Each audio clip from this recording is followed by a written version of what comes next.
Jadi berjalan oleh roh, dipimpin oleh roh, mereka dapat menghasilkan buah roh termasuk pengendalian diri. Dapat dibaca di dalam Galatia 5 ayat 16-18, ayat 22-23.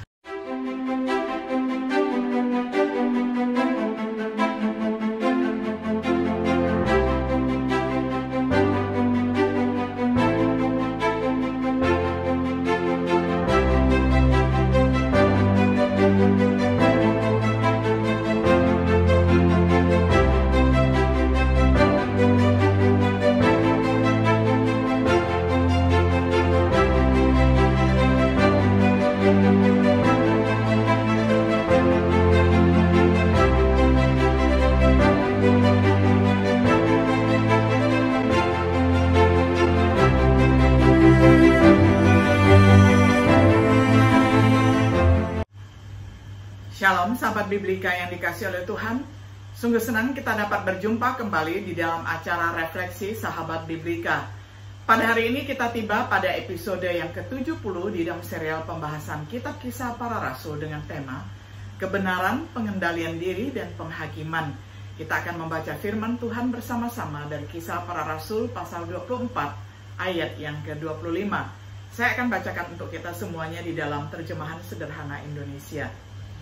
Tetapi waktu Paulus menjelaskan tentang cara hidup yang benar di mata Tuhan, tentang menguasai diri, dan bagaimana nanti Allah akan menghakimi manusia, Felix menjadi takut lalu berkata, "Cukup sekian dulu, kamu boleh pergi sekarang.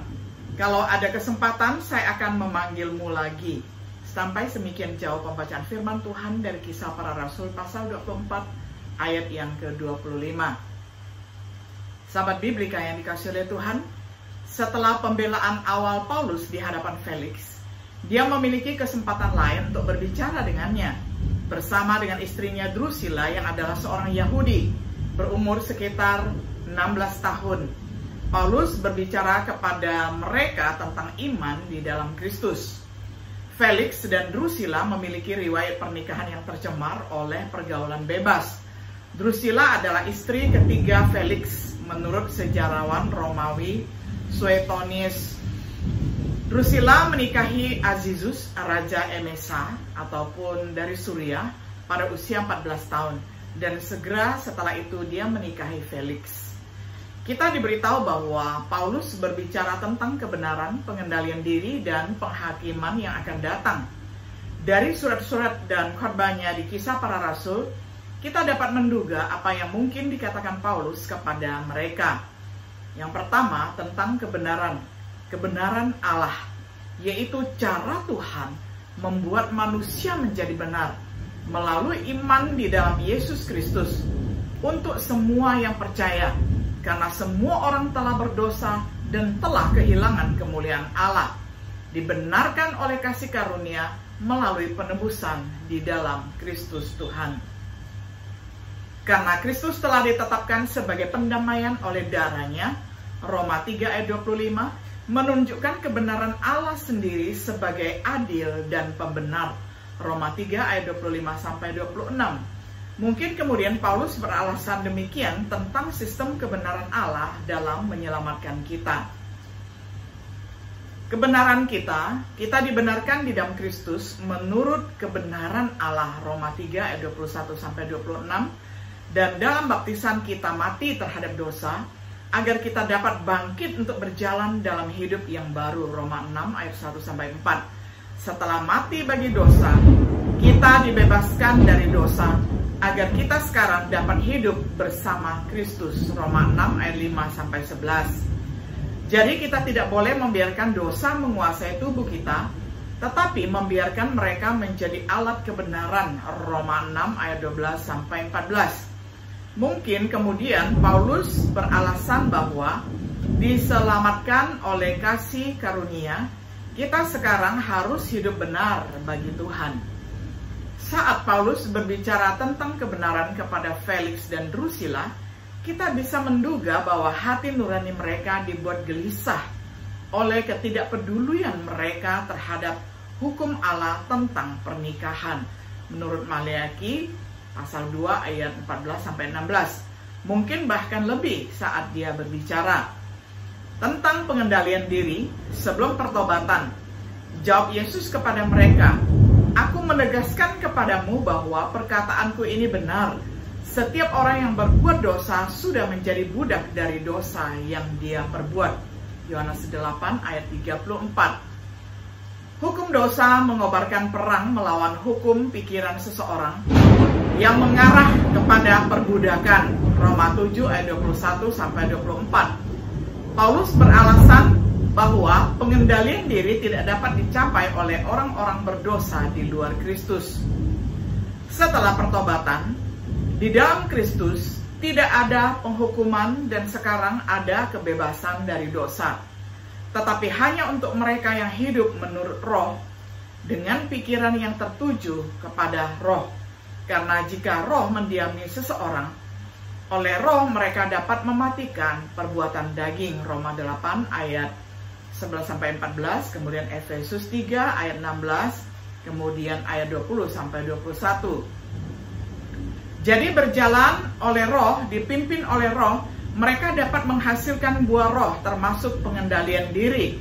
Dapat dibaca di dalam Galatia 5 ayat 16-18, ayat 22-23. Mungkin Paulus beralasan bahwa pengendalian diri yang dibantu oleh roh akan membantu mereka hidup dengan benar.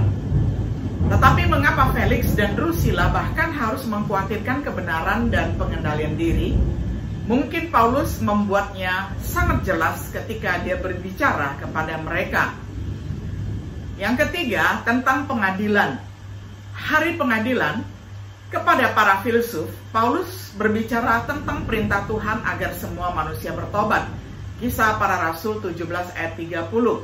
Karena Tuhan telah menetapkan hari di mana Dia akan menghakimi dunia. Kisah 17 ayat yang ke-31. Allah akan menghakimi dunia oleh anaknya Yesus Kristus. Kisah 17 ayat 31 dan seterusnya. Mungkin Paulus beralasan bahwa Tuhan yang adil harus menghakimi umat manusia karena dosa-dosa mereka. Hasil pengadilan, mengetahui kengerian Tuhan ketika Dia datang, Paulus meyakinkan manusia. Dia memperingatkan api yang menyala-nyala bagi mereka yang tidak mengenal Tuhan atau menaati Injil. Mungkin Paulus beralasan bahwa hukuman akan menakutkan di luar pemahaman. Kesimpulan, kita mungkin tidak tahu persis apa yang Paulus bahas ketika dia berbicara tentang kebenaran pengendalian diri dan penghakiman. Kita tahu efeknya pada Felix. Awalnya Felix takut, tetapi dia menunda membuat keputusan yang tepat, mencari waktu yang lebih tepat. Sayangnya, Felix tampak tamak oleh nafsunya akan uang. Dan meskipun ada kesempatan lain untuk mendengarkan Paulus selama 2 tahun, ia tidak pernah menanggapi Injil Kristus. Bagaimana dengan kita hari ini? Sudahkah kita mengindahkan wahyu dan penalaran Alkitab tentang hal-hal seperti kebenaran, pengendalian diri, dan penghakiman? Atau pernahkah kita membahayakan jiwa kita dengan mengatakan seperti Felix, ketika saya memiliki waktu yang lebih nyaman? Ingatlah permohonan Paulus dalam suratnya kepada jemaat di Korintus. Jadi sebagai utusan-utusan Allah, kami mendorong setiap kalian, janganlah sia-siakan kebaikan hati Allah yang sudah kamu terima. Karena Allah berkata, aku sudah mendengarkan permohonan kalian kepada waktu yang tepat, dan aku sudah menolong kalian pada hari keselamatan. Nah, saudara-saudari, sekarang inilah waktu yang tepat itu, dan hari inilah hari keselamatan bagimu. Kita kemudian sebagai pekerja bersama-sama dengan Dia juga memohon kepada kita untuk tidak menerima kasih karunia Tuhan dengan sia-sia. 2 Korintus 6 ayat 1-2. Sahabat Biblika yang dikasihi oleh Tuhan, kiranya apa yang sudah disampaikan Paulus kepada pejabat yang bernama Felix itu juga boleh menjadi cerminan dan juga boleh menjadi refleksi serta evaluasi bagi kita sekalian. Tuhan Yesus memberkati kita semuanya. Shalom.